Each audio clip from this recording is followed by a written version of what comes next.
Hello and welcome back to Wiltshire Wildlife Services.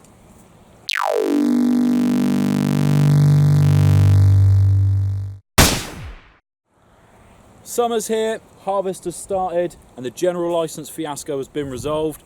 That means one thing, time to catch up on the pigeons. Farmer's out combining now. He did one field yesterday, I got a phone call straight away to say the pigeons were straight on in it, and he's back on another 2 fields today. So we've had a bit of a drive about and we found a good population, I'd say probably around 50 pigeons already settling down in this field that's been freshly cut this morning. So we're going to get a hide set up, get some decoys out and see what we can bag.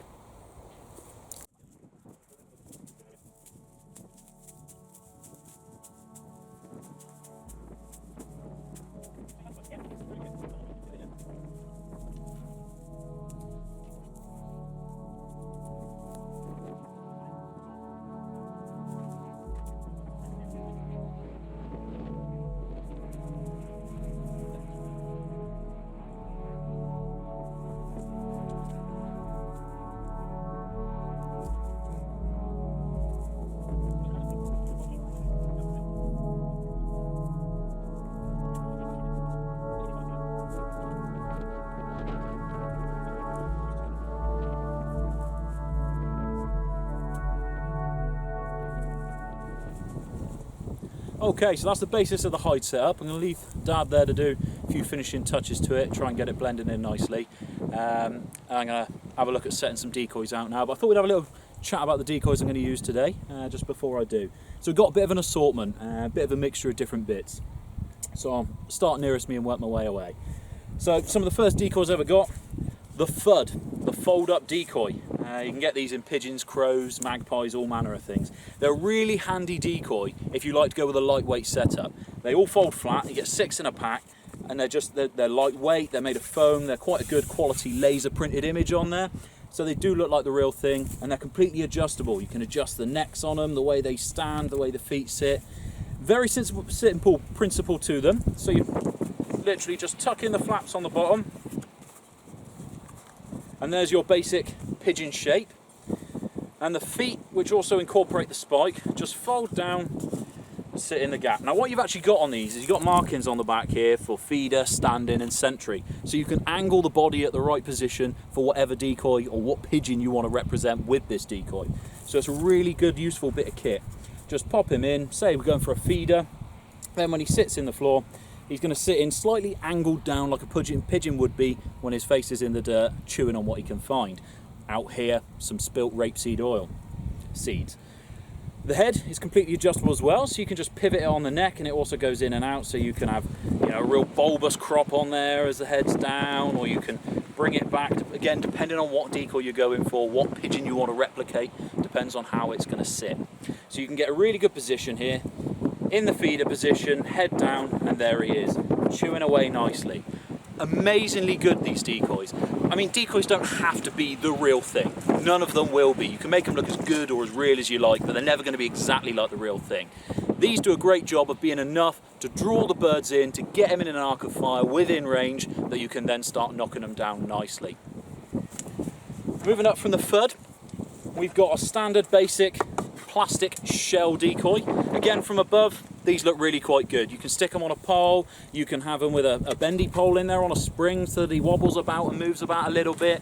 With a bit of wind like we got today, really replicates the real thing feeding. So these are a really good decoy. Good size to them.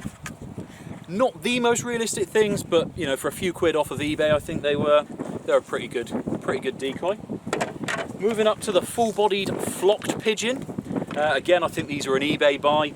Colours aren't quite there as much as some of the others, and it's not quite as realistic, but there's no shine to it like with a plastic, so the flocking cover on there is enough to take a bit of shine out. A sunny day like today, it's enough to sort of blend it in a little bit.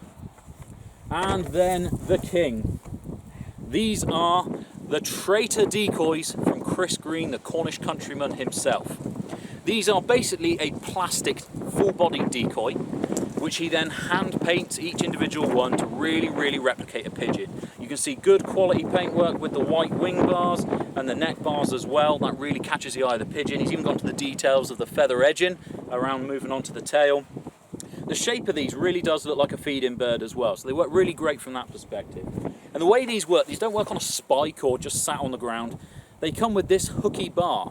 So the idea of this is you stab the bar into the ground and you've got this hook on the top, and they've all got a thin strand of what feels like some form of cotton.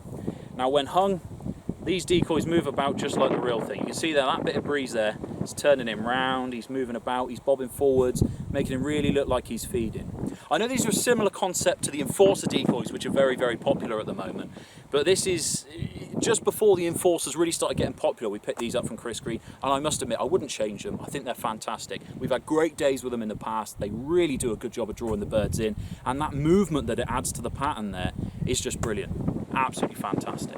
So these are decoys we're going to be using today. Going to be using a bit of a mixture and assortment of all of them. So yeah, time to head out now and try and get some put out.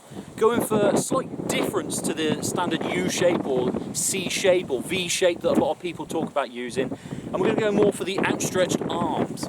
So if I'm in the hide here, the way we're going to be looking is outstretched arms, 2 lines going out.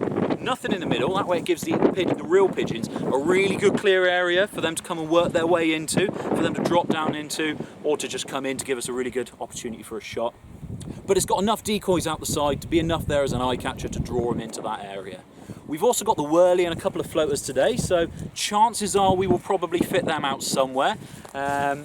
Well out of the pattern, because they have a habit of scaring the pigeons off otherwise. So we'll probably put that a good way across the field, again, just to draw the attention of anything passing around, passing by. There's a few bits I can see floating about now, settling down in the field over there. So yeah, we'll get the decoys set up, get ourselves sat out in the hide, and let's see what we can do. So just as we got our hide and all set up, about to go and start putting some decoys out, and the baler's now turned up to bail up all the excess stubblings from the combine. So just gonna have a loiter around still. We put the time into the hide, so we'll wait for him to finish. He seems to be going through quite quick. I don't think it's gonna take him long. Big old machine he's got on there.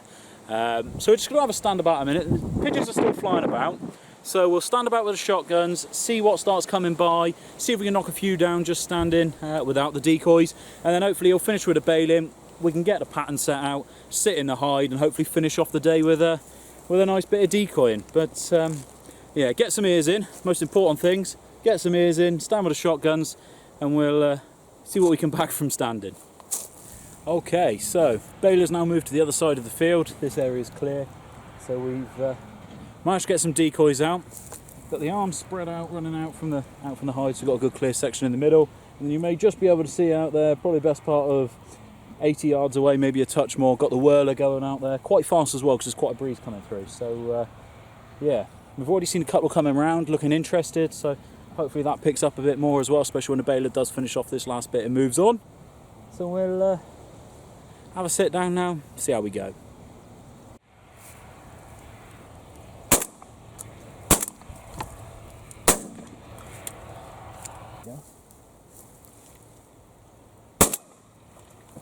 Nice twister, son, nice twister.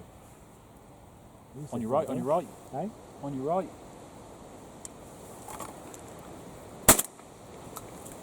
There's a couple of good ones. So I just need to get my eye back in, that's what it is. Look, reload. I got left.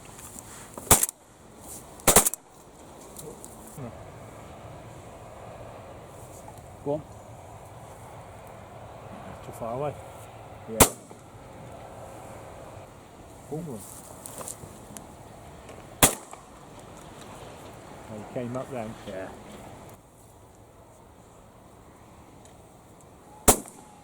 Unlucky. Wow.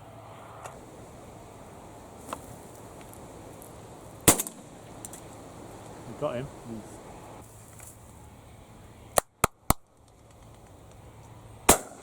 Whoa, I just missed him.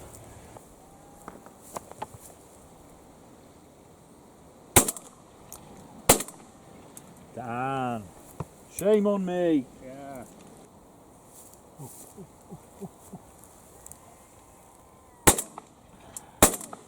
Oh, well done. Have the second one.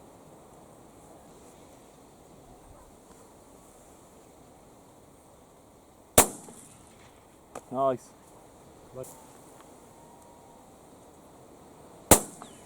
Oh. Ah, unlucky.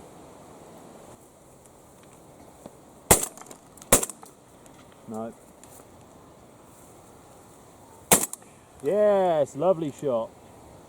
Another go. Okay.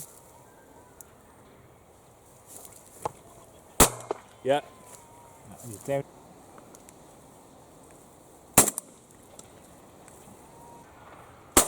Yeah. Oh! Go on. Oh, unlucky. Coming this way. Yes, good shot.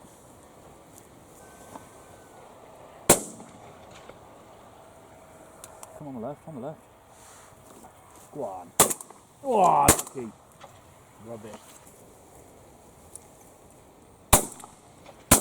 Yeah, Hit him with a second. yeah, only just. Waste them like that.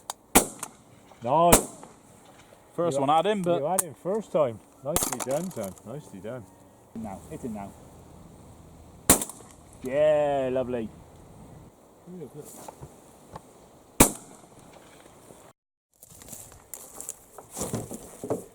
right, it's the last of the dead birds collected. It's not been quite as productive as we thought today. We were hoping for a bigger bag. Not quite there. We managed 16 in the end though, so it's 16 less pigeons to be coming down on this once it gets reseeded, and also on the barley and the wheat fields that we've got around us.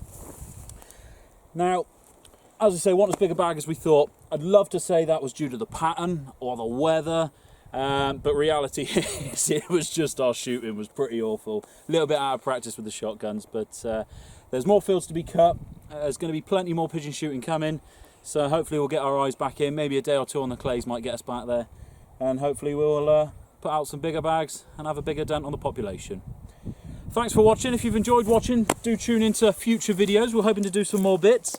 Just going to take a drive back now with everything loaded up, back round the field, see what's settled in the other field that's behind us that's now been cut as well, and we'll yeah, have a look if there's anything floating about there. We might be able to add one or two to the bag here. I'm not holding my breath, but you never know. Cheers for joining in. Bye bye.